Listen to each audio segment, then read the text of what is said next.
কিরে কিসে? কালকে রাত 4টা পর্যন্ত আমাকে এই নিয়ে কথা শুনাইছে যে আমি নাকি ওকে সন্দেহ করি। প্রতিদিন নতুন নাটক, সেম স্ক্রিপ্ট। যেখানে আমার কাছে প্রুফ আছে যে ও 2 দিন আগে অবনীর সাথে দেখা করে আসছে, আর উল্টো আমাকে বলতেছে আমি নাকি বাড়াবাড়ি করি। তুই একবার খেয়াল করছিস নিজের দিকে? তোর এই একটা ছেলের জন্য তোর ফ্যামিলির সাথে তোর রিলেশন খারাপ হয়েছে, তোর একাডেমিক রেজাল্ট খারাপ হয়েছে।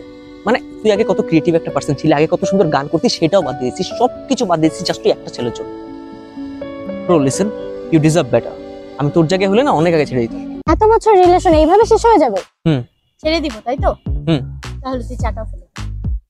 তুই পাগল হয়ে গেছিস, ডাক্তার দেখা। যদি বলি টেস্ট খারাপ তাহলে ফেলবি? এখনো খেয়ে দেখিনি, আগে খাই তারপর ডিসাইড করব। যদি বলি বেশি চিনি, লিকার কম? এর মধ্যে পানি আর লিকার দিয়ে ঠিক করে নিব, ইটস ফিক্সেবল। যদি বলি চা পাতাগুলো এক্সপায়ার্ড? চা পাতা যদি একটু পুরনো হয় না, টেস্ট আরো বেশি আসে। যদি বলি চা খাওয়া স্বাস্থ্যের জন্য খারাপ?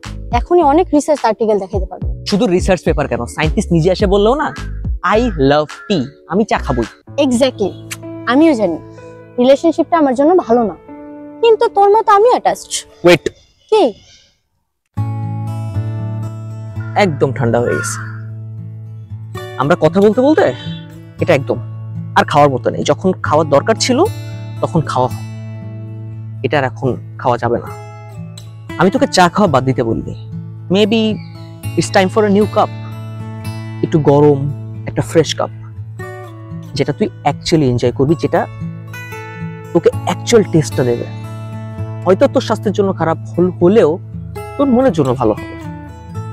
চা খাওয়া বাদ দিতে হবে না, জাস্ট আরেকটা কাপ দরকার। তুই বস, আমি নিয়ে আসি।